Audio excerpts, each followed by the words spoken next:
अस्सलामु अलैकुम मुअज़्ज़ज़ ख़वातीन व हज़रात, इस तरह की प्यारी प्यारी वीडियो देखने के लिए हमारे चैनल को सब्सक्राइब करें और बेल के आइकॉन को दबाएं ताकि आपको हमारी वीडियो सबसे पहले मिलती रहे। काफ़ी देर हो चुकी थी। यात्री आहिस्ता आहिस्ता वापस जा रहे थे और रानी शारदा एक कोने में बैठी उन सब के चले जाने का इंतज़ार कर रही थी। प्रसाद तकसीम हो चुकी थी। थोड़ी सी प्रसाद उन्हें भी मिली, जिसमें एक नन्हा सा हिस्सा तिलक देव का भी था जो अपनी रानी की गोद में था। जब तमाम यात्री चले गए तो पंडित गरदारी लाल ने शारदा को बुला लिया। शारदा ने आगे बढ़कर उनके चरण छुए और पंडित गरदारी लाल ने उसके सर पर हाथ रख दिया और फिर उन्होंने उसे बैठने के लिए कहा और बोला, मैं जानता हूँ शारदा, तेरे मन में भी वही कष्ट होगा जो मेरे मन में है, परंतु ये कष्ट तेरे मन में ज़्यादा होगा क्योंकि तू माँ है, राजकुमार तिलक देव की माँ। और मैंने पिछले 7 दिन जाप किया और इस गिरा को खोलने की कोशिश करता रहा जो मेरे जहन में मौजूद थी। तू विश्वास कर कि इस बात का उससे कोई ताल्लुक नहीं, अलबत्ता तिलक देव किसी हद तक मुलव्वस ज़रूर हो जाता है, पर मेरी ज़िंदगी के लिए एक बड़ा अजीब, एक बड़ा अनोखा इंकशाफ हुआ है। मैं पूछ सकती हूँ महाराज कि वो इंकशाफ क्या है? रानी शारदा ने पूछा। कुछ नहीं रानी शारदा, मैंने जाप किया और मुझे कुछ ऐसी बातें याद आईं कि मैं हैरान रह गया। मुझे एक गुफा याद आई जो पहाड़ों में थी। ये गुफा मैंने पहले कभी नहीं देखी थी और ना ही इसके बारे में मालूमात हासिल थी। मैंने बड़े बड़े लोगों के साथ जीवन बताया, परंतु कभी किसी ने इस गुफा का जिक्र नहीं किया।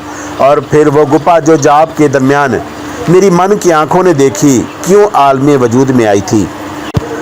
चुनाचा रानी, मैंने उसकी तलाश में एक लंबा सफ़र किया और बिल आखिर मैं उन पहाड़ों तक पहुंच गया जो मुझे जागते में नज़र आए थे।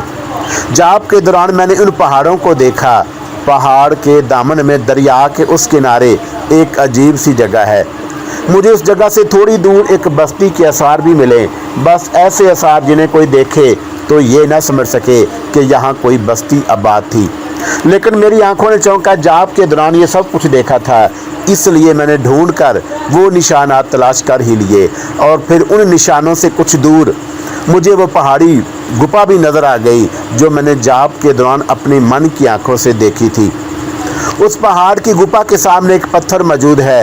ये पत्थर अगर कोई गुजरने वाला देखे तो उसे ऐसी चट्टान समझे जो आम चट्टानों की तरह हो। लेकिन मुझे चौंका ये मालूम हुआ था कि उस पत्थर के नीचे एक गुफा मौजूद है। चुनाचा मैंने उस पर जोर लगाया और रानी शारदा, तू विश्वास कर कि पत्थर अपनी जगह से हट गया और पत्थर के हट जाने के बाद मुझे एक लंबी सुरंग नज़र आई, जिसमें से गुजरकर मैं एक ऐसे सुराख पर पहुंच गया जिसकी दूसरी तरफ से रोशनी अंदर आ रही थी। ये रोशनी सूरज की थी जो एक सुराख से गार में पड़ी थी। मैं गार में दाखिल हुआ तो मुझे वहाँ सिर्फ चंद चीज़ें मिली। एक मृगशाला जो इतना खस्ता और ख़राब हो चुकी थी कि जिसे छुओ तो वो टूट कर बिखर जाए। पानी का एक कलसा जो जूं का तू मौजूद है, अलबत्ता उस पर ज़माने की गिर्द जम चुकी है। हाँ, गुफा में पानी का एक कुंडल भी था और 2 खड़ावें पड़ी हुई थी और मैंने वो खड़ावें अपने पाँव में पहन कर देखी तो वो मुझको बिल्कुल ठीक थी। वो उनकी लकड़ी अब इतनी बसीदा हो चुकी थी कि जो ही मेरे पाँव का वज़न उन पर पड़ा वो टूट गईं, लेकिन वो मेरे पाँव में बिल्कुल ठीक थी।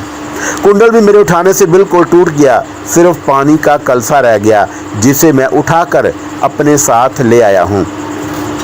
वो ये चीज़ें मेरी नहीं थी, लेकिन मुझे ऐसे लग रहा था कि जैसे ये सब कुछ मेरा हो। इन 4 चीज़ों के अलावा गुफा में कुछ नहीं था। रानी शारदा, और मैं तुझे उस कलसा के दर्शन कराऊं, आओ। रानी शारदा उठ गई। हालांकि इन तमाम बातों से उसे कोई दिलचस्पी नहीं थी, लेकिन पंडित गरदारी लाल की अकीदत की वजह से उसने उस कलसे के दर्शन कर लिए। कलसे को देखकर ना जाने क्यों रानी शारदा के जहन में एक लहर सी दौड़ गई। एक अजीब सा एहसास, जैसे उसने पहले भी कभी इस कलसे को देखा हो, लेकिन फिर ये एहसास एक लम्हे में मनकूद हो गया। पंडित गरदारी लाल अलबत्ता सोच में डूबे हुए थे। मेरी समझ में नहीं आता कि यह सब कुछ मेरे जीवन से क्या ताल्लुक़ रखता है। मैं कुछ समझ नहीं पाया। बहर सूरत में उन गुफाओं से वापस आ गया और उसके बाद मैंने अपने ज्ञान के ज़रिए ये मालूम करने की कोशिश की कि आखिर उस गुफा का क्या राज है। तब रानी शारदा मेरे मन में तिलक देव उभरा और तिलक देव को देखकर मैं चौंक पड़ा। इसे देखकर मेरे मन में जो गिरा पड़ गई थी उसकी गुत्थियाँ उलझती सुलझती रहीं। बिल आखिर फिर तिलक देव तक पहुंच गई और अब मैं ये जानने की कोशिश कर रहा हूं कि तिलक देव का आखिर इन सारी बातों से क्या ताल्लुक है। महाराज कोई परेशानी की बात तो नहीं? रानी शारदा ने पूछा। नहीं रानी, ऐसी कोई बात नहीं। मेरा ज्ञान कहता है कि इस वाक़े का ताल्लुक किसी भी तरह तिलक देव से हो, लेकिन उसमें तिलक देव के जीवन के लिए कोई ऐसी बात नहीं जिसे खतरनाक कहा जा सके। बस मैं मन की यही शांति चाहती थी। रानी शारदा ने कहा। तो अपने मन को शांत रख शारदा, तेरे लिए चिंता की कोई बात नहीं। मैं जो मौजूद हूँ और फिर मैं इस मसले को यूं ही ना छोड़ूंगा। अभी मैं एक बड़ा जाप करूँगा। ये जाप 39 दिन का होगा, लेकिन ये मैं उस समय शुरू करूँगा जब उसका सही वक्त होगा। चुनाचा इस जाप के बाद मुमकिन है कि मुझे बहुत कुछ मालूम हो जाए। रानी शारदा ने गर्दन हिला दी और फिर आसमान की तरफ देखकर बोली, महाराज रात बहुत बीत गई है, हमें अभी दरिया पार करना है और यूं भी ये मौसम ऐसा है कि दरिया के पानी का बहाव काफ़ी तेज है। चुनाचा मैं आज्ञा चाहती हूँ। भगवान तुझे सुखी रखें शारदा, पिंडत गिरधारी लाल ने कहा और रानी शारदा मंदिर से निकल आई। शाही कश्ती के कश्तीबान दरिया के किनारे बैठे रानी शारदा की वापसी का इंतज़ार कर रहे थे। शारदा अपने बच्चे को कंधे से लगाए बांदियों के साथ कश्ती के नज़दीक पहुंच गई। बांदियां अपनी कश्ती में बैठ गईं। दरिया में काफ़ी शोर हो रहा था। पानी की रवानी कुछ और बढ़ गई और मलाहों के चेहरे मुतफक्कर थे। क्या बात है, तुम लोग कुछ परेशान से हो? रानी शारदा ने पूछा। कोई ख़ास बात नहीं रानी जी, बस नदी का बहाव कुछ तेज़ है। यूँ लगता है कि जैसे कहीं पहाड़ों पर बारिश हुई हो और बारिश का पानी इकट्ठा होकर नदी में इजाफे का बाइस बन गया हो। कश्ती बानों ने जवाब दिया। क्या इस बाढ़ में कश्ती का खेलना खतरनाक तो नहीं हो सकता? रानी शारदा ने पूछा। नहीं रानी जी, अभी बाढ़ इतनी तेज़ नहीं हुई कि हम इत्मीनान से पहुंच जाएंगे, कश्ती बानों ने जवाब दिया। और वो तजर्बेकार मलाह थे और कश्ती की बाढ़ उनके लिए कोई ख़ास हसीयत नहीं रखती थी। उन्होंने कश्ती धकेल कर पानी में डाली। रानी शारदा कश्ती में सवार हो गई, लेकिन अभी कश्ती थोड़ी ही दूर चली थी कि पीछे से पानी का एक खौफनाक रेला आया और कश्ती उस पर डोल गई। रानी ने पूरी कुव्वत से बच्चे को सीने से भींच लिया और फिर वो मुतविश लहजे में मलाहों से बोली, ये क्या बात है? क्या कश्ती खतरे में है? मलाहों के चेहरे पर भी तशवीश के आसार नमूदार हो गए। उन्होंने किसी कदर मुतफक्कर लहजे में कहा, नहीं रानी जी, अभी भी कोई खतरा नहीं, लेकिन आपने महसूस किया होगा कि पानी की एक बड़ी बाढ़ इस पानी में और शामिल हो गई और इसलिए कश्ती काफ़ी परेशानी में फंस चुकी है। मलाह ने जवाब दिया। मैं तुम लोगों से पहले ही पूछ रही थी कि अगर खतरा हो तो उस समय कश्ती को पानी में ना डालो, मगर तुम लोगों ने अपनी हद से ज़्यादा तजर्बेकारी का सबूत देते हुए मुझे कश्ती में कष्ट में डाल दिया। हम क्षमा चाहते हैं रानी जी, लेकिन आप देख रही हैं इसमें हमारा कोई दोष नहीं, पानी अचानक ही आया है, मलाह ने जवाब दिया। रानी शारदा खामोश हो गई, लेकिन उसकी निगाहें खौफजदा अंदाज में पानी को देख रही थी, जिसमें बड़े बड़े बुलबुले उठ रहे थे और पानी पूरी कुव्वत से बहता हुआ आ रहा था। कश्ती की रफ्तार मलाहों के बात से बाहर होती गई और वो तेज रफ्तारी से बहने लगी। मलाहों के चेहरे पर कुछ और खौफ के आसार नमूदार हो गए। रानी जी, एक और परेशानी आ गई, अगर आप हमें जान की माफी दें तो बताएं। बताओ, रानी शारदा खौफजदा लहजे में बोली। बाढ़ अब इतनी तेज हो गई है कि कश्ती को अब किनारे की तरफ काटना बहुत मुश्किल है। क्या मतलब है इस बात का? क्या कश्ती किनारे तक नहीं पहुंच सकेगी? रानी शारदा ने कहा। नहीं देवी जी, कश्ती किनारे तक पहुंच जाएगी, लेकिन हम उसे काटेंगे नहीं। क्या मतलब? बादबानों ने काम करना छोड़ दिया है। पतवार इस तेज भाव में हमारे बाजों का साथ नहीं दे सकते। चुनाचा हमें एक ही तरकीब करनी है। वो क्या? रानी शारदा ने कपकपाते लहजे में पूछा। हम कश्ती को बायसिमत आहिस्ता आहिस्ता छोड़ देते हैं। ये अपनी रफ्तार से जिस तेजी से आगे बढ़ेगी, हम उस वक्त उसे पूरी कुव्वत से किनारों की तरफ काटेंगे। यूं आहिस्ता आहिस्ता इसका रुख बदलता जाएगा और कश्ती के टूटने का खतरा भी नहीं रहेगा। मलाह ने जवाब दिया। हाय राम, तो क्या कश्ती टूटने का भी खतरा है? रानी शारदा ने पूछा। देवी जी, भगवान पर भरोसा करें, भगवान जो करेगा अच्छा करेगा, मलाहों ने जवाब दिया। उनके चेहरे धुआं धुआं हो रहे थे और वो खुद जिंदगी और मौत की कश्मकश में मुब्तला थे। और सच्ची बात तो ये कि उनमें से चंद को तो अपनी मौत का भी ख्याल नहीं। वो तो बस ये सोच रहे थे कि अगर रानी शारदा किसी हादसे का शिकार हो गई तो उनके खानदानों तक की खैर नहीं। और वो अपने जिस्म की पूरी कुव्वत से कश्ती को किनारे की जानब काट रहे थे, लेकिन बदकिस्मती उनकी कि उनकी कोई कोशिश कारगर ही नहीं होने दे रही थी। कश्ती की रफ्तार तूफान होती जा रही थी और जो जो वो आगे बढ़ती गई उसकी रफ्तार तेज से तेज हो गई। वो पानी पर किसी तिनके की तरह डोल रही थी। बादबानों से खास तौर से खतरा था। अगर बादबानों में हवा भर गई और कश्ती एक तरफ को हो गई तो पानी की तेज धार उसे उलट देगी। चुनाचा मलाहों ने पहली कोशिश यही की कि बादबान उतार दिए जाएं। उस तेज रफ्तार सफर में बादबानों का उतारना भी आसान काम नहीं। चुनाचा उन्होंने लंबे लंबे चाकुओं से बादबानों के रस्से काटे और बादबान हवा में उड़ता हुआ न जाने कहां से कहां पहुंच गया। कश्ती की बरक रफ्तारी से आन की आन में मीलों दूर तक ले गई और कश्ती के बारे में यह नहीं कहा जा सकता था कि वो असल जगह से कितनी दूर निकल आई।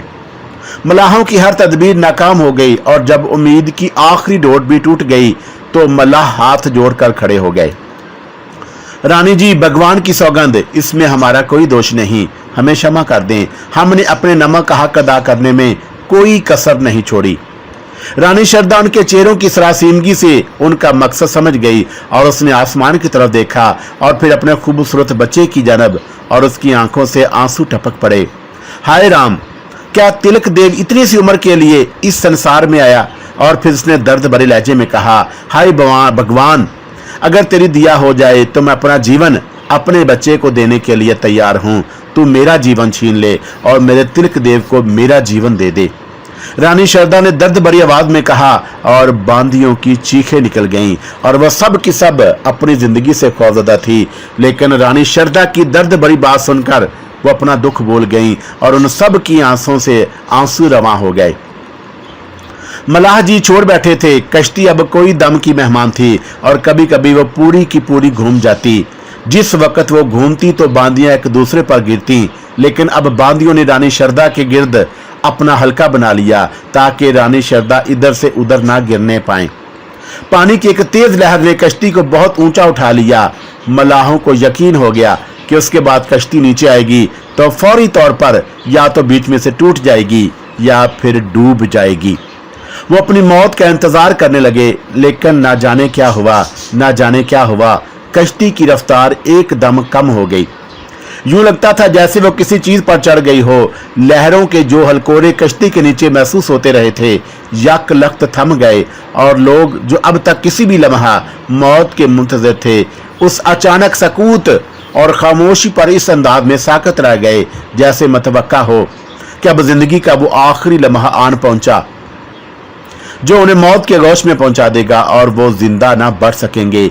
ये खामोशी और सकूत मौत की आमद के इस्तकबाल का सकूत है, लेकिन मौत के बारे में कुछ नहीं कहा जा सकता। कब आएगी कोई इसकी निशानदही नहीं कर सकता। उन लोगों के साथ भी यही हुआ और जब वो जिंदगी की तरफ दौड़ रहे थे तो मौत उनका ताक़ुब कर रही थी और जब वो मौत से शिकस्त खाकर उसके पहलू में जाने के लिए तैयार हो गए तो अचानक जिंदगी ने मौत के सामने फौलादी दीवार बना दी। मलाहों ने आंखें खोलकर देखा तो कश्ती खुश्की पर चढ़ी हुई थी। ये कैसी खुश्की थी और कौन सा साहल था और उसके बारे में एक तारीख और तूफानी रात में मलाह कुछ नहीं बता सकते थे, लेकिन ये यकीन करने में उन्हें काफी दिक्कत पेश आई कि कितनी खुश्की पर है और कश्ती खुश्की पर है और वो आंखें फाड़ फाड़ कर उस साहल को देख रहे थे और ये अंदाजा लगाने की कोशिश कर रहे थे कि ये कौन सी जगह है। बहर सूरत जगह कोई भी हो, लेकिन चंद साथ के बाद वो खुशी से उछल पड़े और उस वक्त जब उन्हें ये यकीन हो गया कि ये दर हकीकत कोई वहमा नहीं बल्कि वो साहल से आ लगे हैं और वो तेज रफ्तार वरिया और साहल का कुछ नहीं बिगाड़ सकता और रानी शरदा भी आंखें बंद किए अपने बच्चे को सीने से भींचे बैठी हुई थी और उसे इस बात का शदीद दुख था कि वह अपने नौनहाल की बहारें ना देख सकी और इस हादसे का शिकार हो गई। लेकिन उसे भी जब कुछ सकूत महसूस हुआ तो उसने आंखें खोल दी और मल्लाह को आवाज दी, क्या हुआ? ये अचानक कश्ती का बहना कैसे बंद हो गया? बधाई हो महारानी जी, बधाई हो, भगवान ने हमारा जीवन बचा लिया, मल्लाह ने खुशी से कहा और रानी शरदा भी बच्चों की मानद खुश हो गई। सच? और उसने तहैयर भरे लहजे में पूछा। हाँ रानी जी, भगवान ने हमारी लाज रख ली, वरना हम तो मौत के बाद भी इस बात पर शर्मिंदा रहते कि रानी जी को हमारे हाथों तकलीफ पहुंची। अब फजूल बातों से परहेज करो, जल्दी से कश्ती से उतरो, मेरी तबीयत बिगड़ रही है, शरदा ने कहा और उसके नजदीक बैठी बांदियां चौंक पड़ी। सब के सब मौत के खौफ का शिकार थे और चंद साइड के लिए वो सब हिफ्ज़ो मरातब भूल गए। बांदियां ये भी भूल गईं कि वो रानी के साथ सफर कर रही हैं और उनकी जिम्मेदारी क्या है।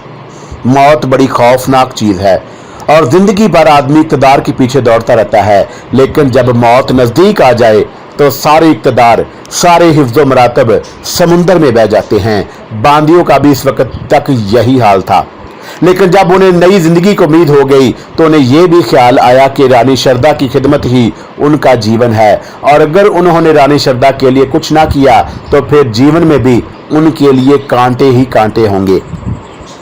चंद बांदियों ने जल्दी जल्दी खुशकी पर कूद कर रानी को संभाला। रानी ने अपने बच्चे को सीने से जुदा ना किया। एक बांदी ने उसे लेने की कोशिश की तो रानी ने उसे मना कर दिया। नहीं, मैं इसे किसी के हवाले नहीं करूंगी, भगवान ने उसे दोबारा मेरे पास भेजा है, तुम मुझे ऐसे ही सहारा देकर उतारो। और बांदियों ने उसे सहारा देकर नीचे उतार दिया। मलाहों ने कश्ती को कुछ और ऊपर खींच लिया। ये तो बाद में देखने की बात थी कि ये कौन सी जगह है, कौन सा साहल है। फिल वक्त तो उन्हें जिंदा बच जाने की बेहद खुशी थी। कश्ती को महफूज जगह लाने के बाद दूसरे कामों में मसरूफ हो गए। रानी बांदियों के साथ जा बैठी और वो अब तक अपने बच्चे को सीने से भींचे हुए आंखें बंद किए बैठी थी। बांदियों ने उसके गिर्द हल्का कायम कर लिया। मलाह इधर उधर देखते रहे और उनकी समझ में नहीं आ रहा था कि आखिर ये कौन सी जगह है। कश्ती तो दरिया के बीचों बीच बह रही थी, फिर ये साहल अचानक कहां से आ गया? और साहल भी एक ऐसा कि इतना ढलान था कि कश्ती उस पर बाआसानी चढ़ गई, वरना दरिया के साहल तो ना हमवार थे। वो रात की तारीकी में आगे बढ़े तो उनके कदमों के नीचे हसीन सब्जाजार आ गए। घास का ये मैदान दूर तक चला गया।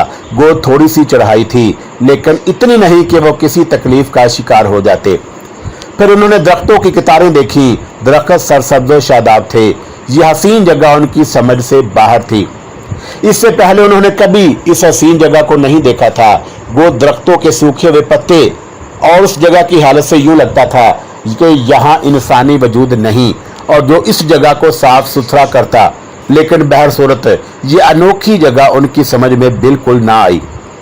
काफी दूर तक जाने के बाद जब उन्हें कोई अंदाजा ना हुआ तो वापस पलटकर रानी के पास चल पड़े और रानी शरदा के पास पहुंच गए और पूछा, रानी जी, क्या आप इस जगह को पहचानती हैं?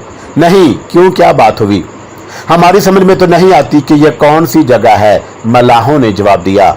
ओहो, रानी शरदा के होंठ सिकुड़ गए। फिर वो बोली, कोई बात नहीं, अगर रात यहाँ बीत जाए तो हम यहाँ बिता लेंगे, सुबह को पता चल जाएगा कि यह कौन सी जगह है। तुम लोग चिंता मत करो, रानी शरदा ने कहा। जो आ गया महारानी जी, और फिर अब हमारे लिए क्या हुक्म है? तुम खुद समझते हो कि तुम्हें क्या करना चाहिए। यूं करो कि अगर यहाँ खुश्क टहनियां मिलें तो उन्हें एक जगह इकट्ठा करके आग जला दो। मुमकिन है यहाँ खतरनाक जानवर भी हों। सारी रात हमें जागना होगा और हम उस समय तक सो नहीं सकते जब तक कि हमें ये मालूम ना हो जाए कि ये कौन सी जगह है। आपने ठीक कहा महारानी जी, मलाहों ने कहा और फिर वो रानी की मर्जी के मुताबिक काम करने लगे। सारी रात उन्होंने वहीं बैठकर गुजारी। जगह जगह अलाव रोशन कर दिए और मलाह सारी रात अलाव में खुश्क लकड़ियां डालते रहे और मुख्तलिफ चीजें हाथों में लेकर पहरा देते रहे कि अगर कहीं से कोई जंगली जानवर निकल आया तो उसकी हिफाजत की जा सके। लेकिन यहाँ किसी जानवर का वजूद नहीं था। सारी रात गुजर गई और सुबह की रोशनी नमूदार होने लगी। पिछली रात का वो खौफनाक सफर और फिर वो हादसा जिससे न जाने किस तरह जिंदगी बच गई थी, रानी के असाब पर बुरी तरह असर अंदाज हुआ। और वो बैठे बैठे थक गई। लेकिन उसके सीने से गोश्त का जो लोथड़ा चिमटा हुआ था वो उसमें जिंदगी की हरारत दौड़ रहा था। और औलाद जब माँ की आगोश में हो तो माँ की आगोश कभी थकन महसूस नहीं करती, खास तौर से उस वक्त जब बच्चा खतरे में हो। सुबह की रोशनी हुई तो मलाह दौड़कर दरिया से पानी ले आए और पानी से रानी ने मुंह हाथ धोया, बाल बाल संवारे, और जब वो तैयार हुई तो बांदियां उसके आगे हाथ जोड़कर खड़ी हो गईं। आप तो राजकुमार को हमें दे दीजिए महारानी, आप थक गई होंगी, अब तो कोई खतरा नहीं। और रानी शारदा ने तिलक देव को अपनी खास खादमा की आगोश में दे दिया। फिर बोली, इसका ख्याल रखना। आप चिंता न करें रानी जी, बांदी ने जवाब दिया। और रानी इधर उधर देखने लगी और फिर उसका मुंह हैरत से खुल गया। पता नहीं कौन सी जगह है, और इससे पहले तो हमने कभी यह जगह नहीं देखी।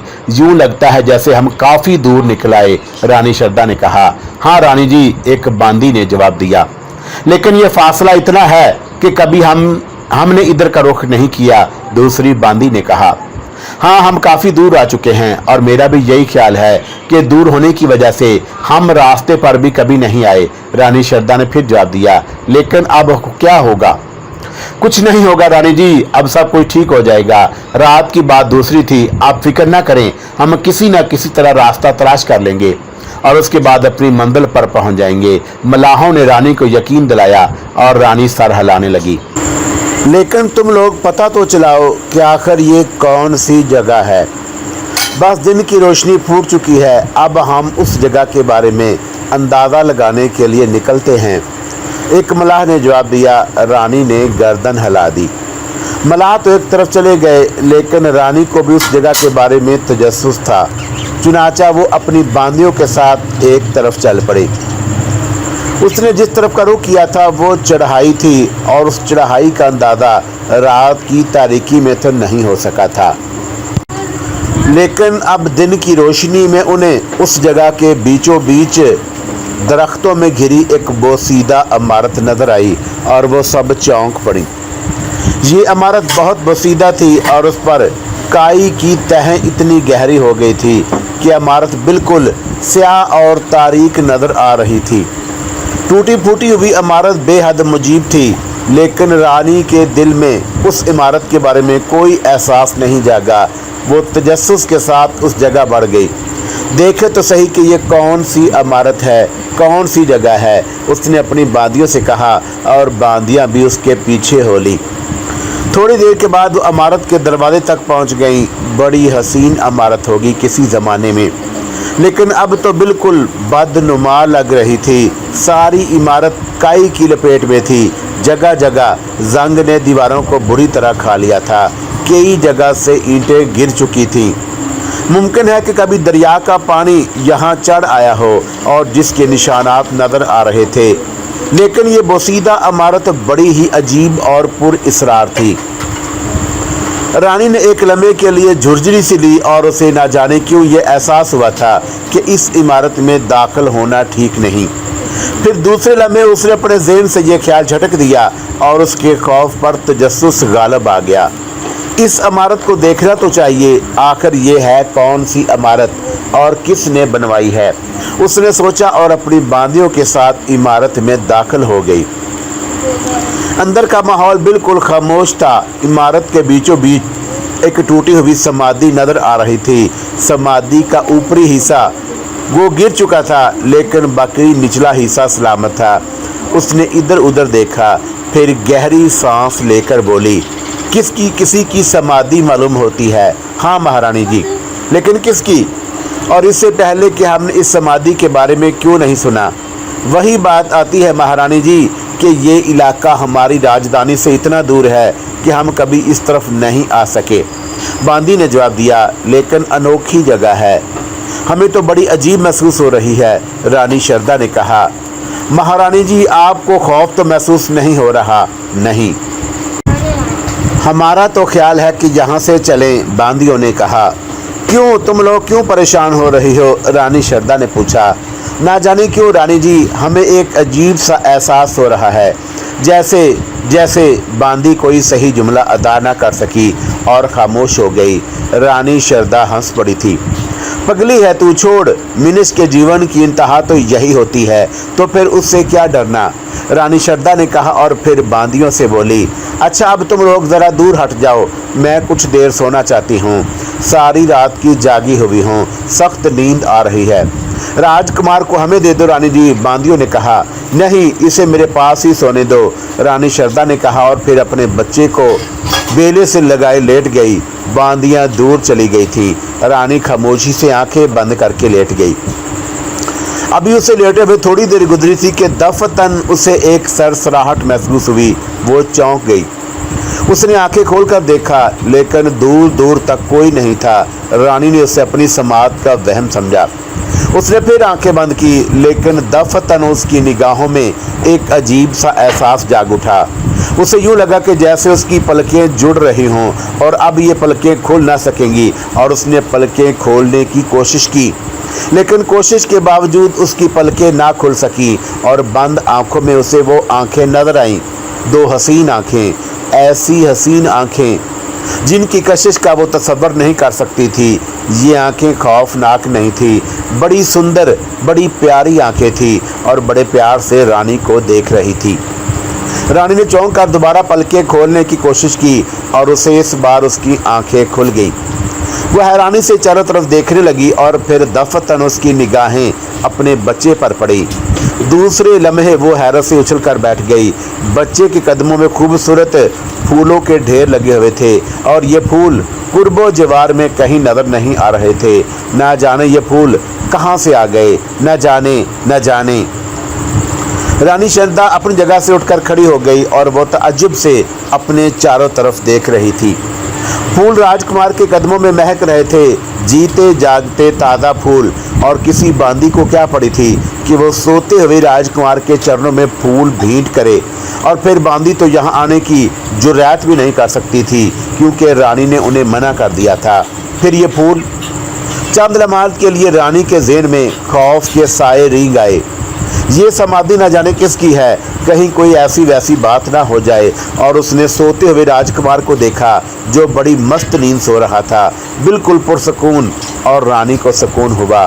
वो दोबारा बैठ गई, लेकिन नींद अब उससे कोसे दूर होती और वो फूलों के मम्मे को हल करने में लगी हुई थी।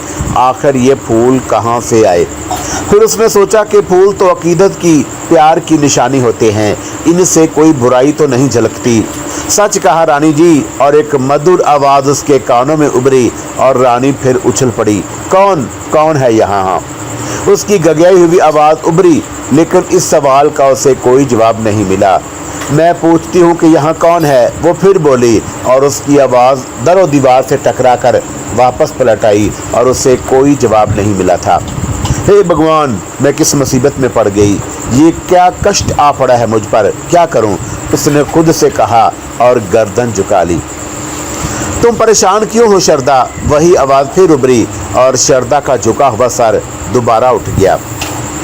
तुम कौन हो? सामने क्यों नहीं आती? बोलो, तुम जो कोई भी हो, सामने आओ, शारदा चीख कर बोली। लेकिन जवाब में वही पुरइसरार खामोशी छाई रही। रानी के लिए अब यहाँ रुकना मुमकिन न रहा। बहरहाल औरत थी, कोई खौफनाक वाक़या नहीं पेश आया था, लेकिन ये पुरइसरार आवाज़ उसके लिए खौफ का बायस बन गई। उसने तिलक चंद को उठाकर कंधे से लगाया और वहाँ से वापसी के लिए मुड़ी, और तभी उसके कानों में सिसकियाँ गूंज उठी। मैंने तुम्हारा क्या बिगाड़ा है? मैंने तो तुम्हें कोई भी नुकसान नहीं पहुँचाया। ठहरो, कुछ देर ठहरो, आराम करो, अब मैं तुम्हें कोई कष्ट ना दूंगी।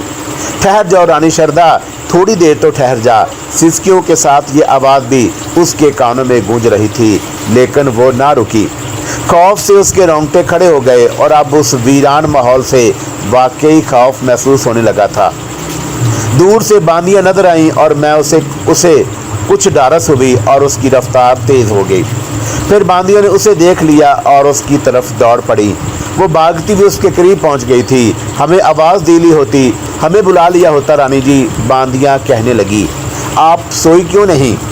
कोई बात नहीं, बस नींद नहीं आई। जब नींद नहीं आई तो मैंने वहाँ रुकना बेकार समझा, शारदा ने कहा। समाधि के करीब के वाक़यात को उसने दिल ही दिल में रखा। ये बांदियाँ थी, बेवकूफ़ लड़कियाँ। अगर इनसे इस बात का तज़किरा किया जाता तो खौफज़दा हो जाती, इसलिए रानी इन बातों को गोल कर गई। ये मलाह नहीं आए अभी? हाँ, अभी नहीं आए रानी जी। देखो इन पापियों को, बाढ़ अगर कम हो गई हो तो यहाँ से चले। क्या सारा दिन यहाँ लगा देंगे? बांदियाँ जाने लगी तो रानी शारदा चीख कर बोली, क्या सब चली जाओगी? सरस्वती, तुम मेरे पास रुक जाओ। मैं तो नहीं जा रही रानी जी। सरस्वती, जो काफ़ी समझदार और रानी की खास बांदी थी, रानी को बिगौर देखती हुई बोली, बाकी लोग जाओ और मुलाहों को जल्दी बुलाकर लाओ। रानी ने हुक्म दिया और सरस्वती के अलावा सारी बांदियाँ चली गई। सरस्वती उन्हें जाते हुए देख रही थी और फिर उसने रानी को देखते हुए कहा था, एक बात कहूँ रानी जी? क्या बात है? आप समाधि के अंदर से कुछ खौफज़दा सी आई थी। इस वीराने से डर महसूस हुआ था। नहीं सरस्वती, तू जानती है कि मैं इतनी डरपोक नहीं। बस अंदर कुछ ऐसे ही वाक़यात पेश आए थे कि मैं वहाँ रुक ना सकी। वाक़यात? सरस्वती ने हैरत से पूछा। हाँ वाक़यात। वो क्या रानी जी? मैंने सोने के लिए आंखें बंद की तो मेरी निगाहों में दो आंखें खुब गईं। ऐसी सुंदर आंखें कि बस मैं लौट कर रह जाए, और ना जाने वो किसकी आंखें थी। बात यहाँ तक रहती तो ठीक था, लेकिन क्या रानी जी? सरस्वती ने बेचैनी से पूछा। और रानी शारदा ने उसे फूलों के बारे में और फिर उस आवाज़ के बारे में बताया और सरस्वती शशदर रह गई। तब तो ये बड़ी ख़तरनाक जगह है। बकवास मत कर। मैंने तुझे ये सब इसलिए नहीं बताया था कि ये समाधि जिसकी भी है, वो आवाज़ जिसकी भी थी, वो कोई बुरी रूह नहीं है। बस ये हमारे मन का डर है। मगर रानी जी, किस तरह ये मालूम हो कि यह समाधि है किसकी? बहुत पुरानी इमारत है, सदियों पुरानी। इससे पहले तो कभी इसके बारे में सुना भी नहीं। हाँ, दीवारों पर कैसी काही लगी हुई है। ये मामला ज़रूर होना चाहिए कि यह समाधि किसकी है। यहाँ से निकलते चलें रानी जी। भगवान करे कि अब नदी में बाढ़ ना हो। बाढ़ हुई भी तो रुक ही जाएगी, चिंता करने की ज़रूरत नहीं, रानी शारदा ने कहा। सरस्वती खौफज़दा निगाहों से समाधि की तरफ देख रही थी। उसे यूँ लग रहा था कि जैसे वहाँ कुछ साए रक्सा हों और उसके चेहरे से खौफ के आसार झलक रहे थे। लेकिन रानी उसके एहसासात से बेखबर समाधि में खोई हुई थी। तभी बांदियाँ मलाहों के साथ वापस आ गई। मलाह मुतमिन और मसरूर थे और उनके होंठों पर मुस्कुराहट थी। भगवान ने कृपा की है महारानी जी, बाढ़ टूट गई है, कश्ती को भी कोई नुकसान नहीं पहुंचा।